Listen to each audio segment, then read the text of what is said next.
皆様、ご無沙汰しておりました。エレナさん、本当に随分とご無沙汰でしたね。もう YouTube やめたのかと思ってましたよ。ペンペンも随分久々の登場じゃないの？エレナさんが動画作ってくれないと、僕も出られませんからね。それはそうね。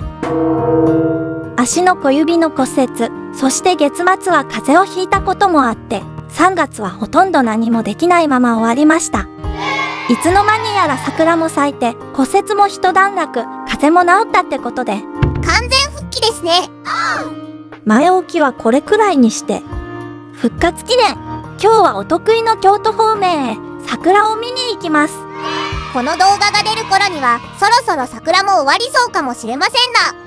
阪急電車の桜スポット、そして蘭電のあの新型車両にも会いに行きます。2日に分けて撮影を行いましたので、今回40分の動画となってますが、最後までご覧いただけると嬉しいです。ちょうど5300系が来てくれたので、これで出発します。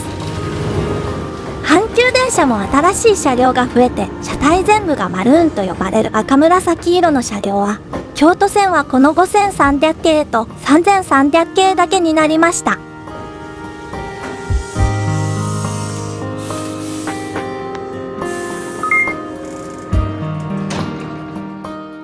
このトップナンバーの編成は昔の車門にリバイバルされていたり、中間に先頭車同士が向かい合う場所があったりして、子供の頃から見慣れた阪急電車って感じで、いいですね。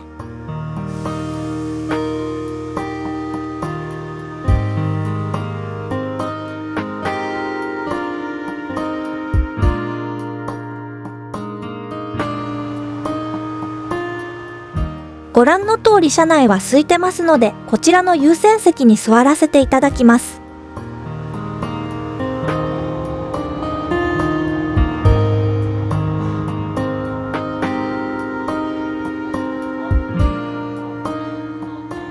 普通電車はこの茨城市で準急と特急を先に行かせてから発車します。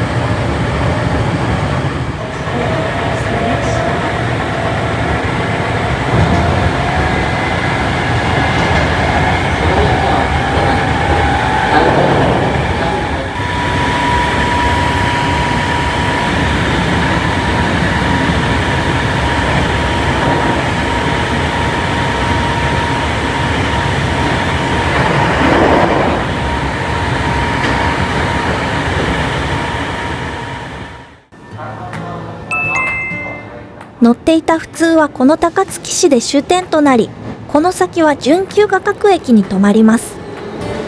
ここで特急の追い抜きがありますが、混んでるでしょうし、急ぐ旅でもないので、準急でのんびり行きましょうか。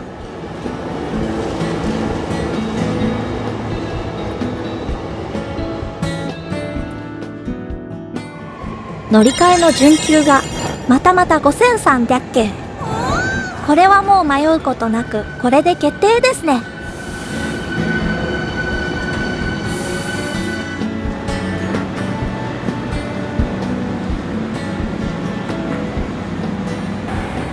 5300系は1972年に京都専用の量産型冷房車として登場。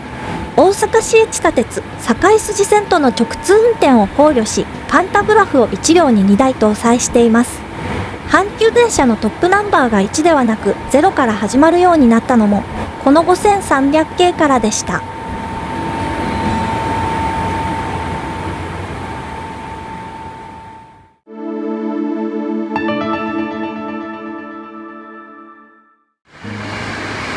最初に降りた駅は西山天王山。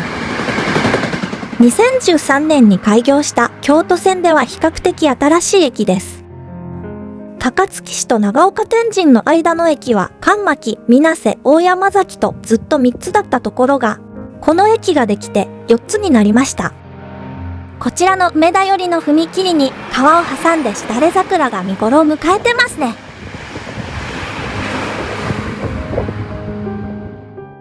8300系のトップナンバー編成でした。2023年からメモリアル8300として特別な装飾が施されて注目を集めています。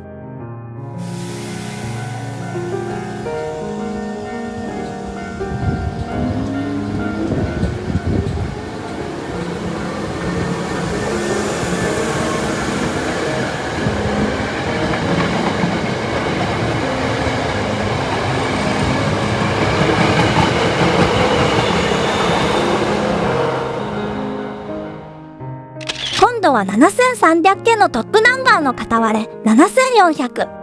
梅田側の先頭車は7300かと思いきや7320でした。実はナンバー7300の車両は2両編成の増結車で、以前はラッシュ時に使われていましたが、今は他の7300系とタッグを組んで2両、3両の7両編成に蘇生し直されているみたいです。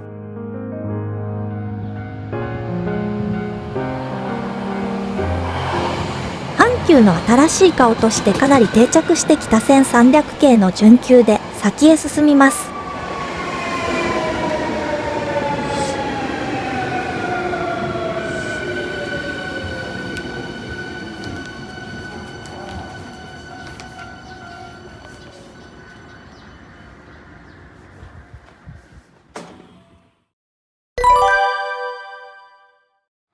続いて降りた駅は西向こう。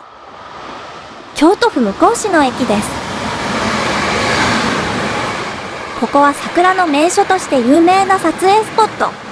駅の梅田寄りにはホームを囲うように桜の木が並んでいます。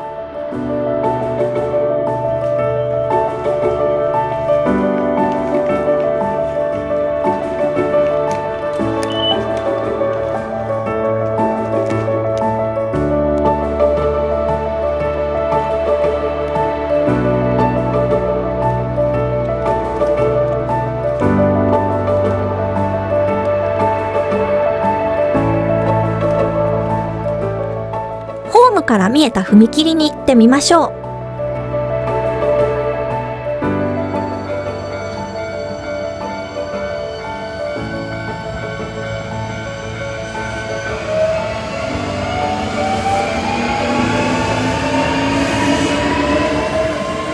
桜の中から発車する8300系。いいですね。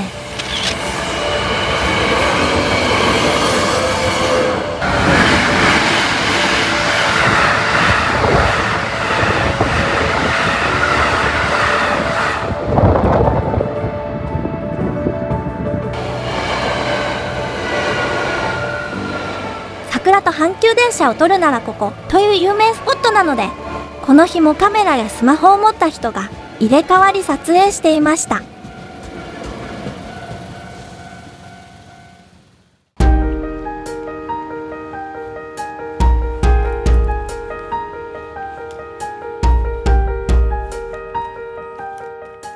踏切から住宅街に入ると、ここかしこに桜のトンネルができています。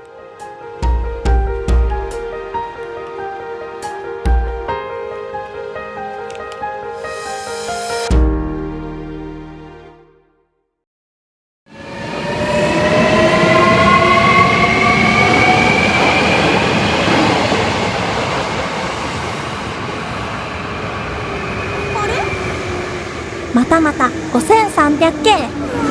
この日は5300系にほんとよく当たりました。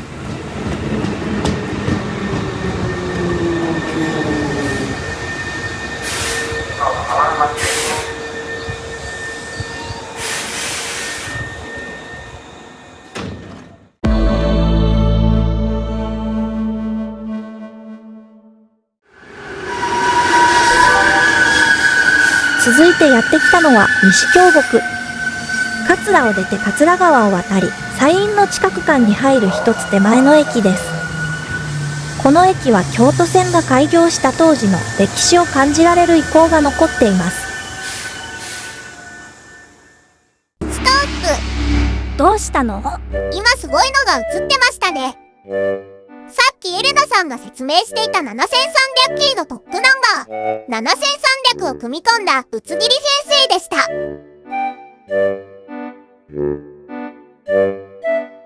ほんとだ。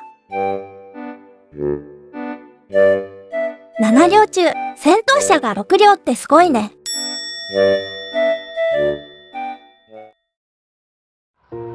阪急京都線は今の京阪電鉄が淀川の対岸に新しい高速新線を作ろうとして建設した路線でした。その後戦争、合併などで紆余曲折を経て、京阪の手を離れて阪急の路線になりました。実は開業当時、貨物列車を走らせる計画があり、こちら側のホームの外側にもう一本線路を敷くための用地が確保されていました。結局貨物は実現せず、今もホームの外側には線路用地が残っています。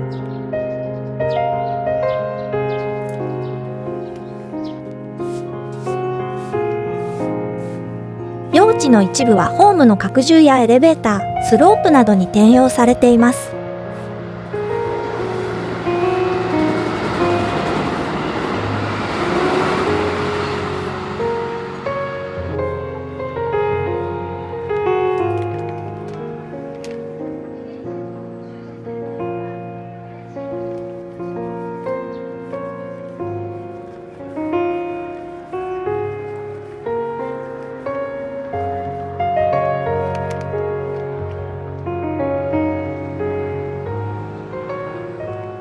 梅田川にも面白いものが残っています。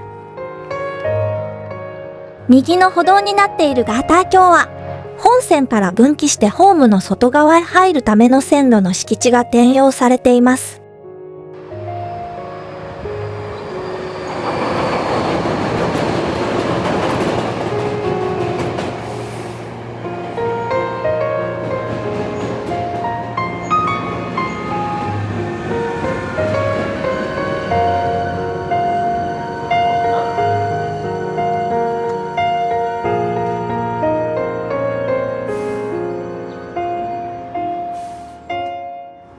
この先、西院までの区間にも遺構が残っています。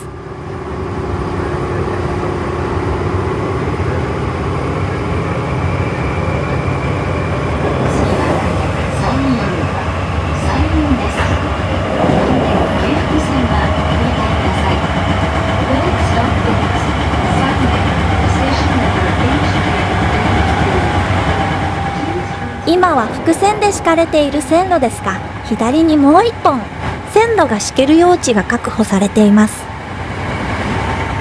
架線柱も3線にまたがるように建てられていますね。もしも貨物の計画が実現していたら、ここで貨物列車と並走していたのかもしれません。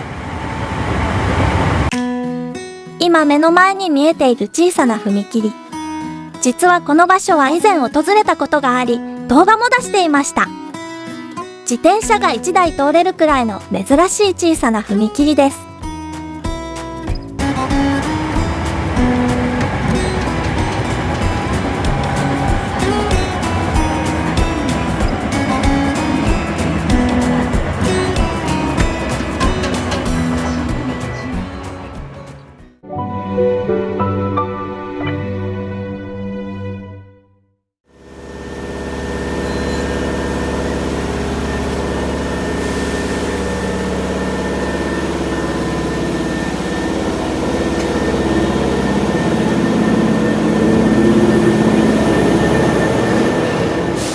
この後は京福電鉄、通称嵐電に乗り、桜のトンネル、嵐山へ行くのですが、続きはまた別の動画でお届けしますね。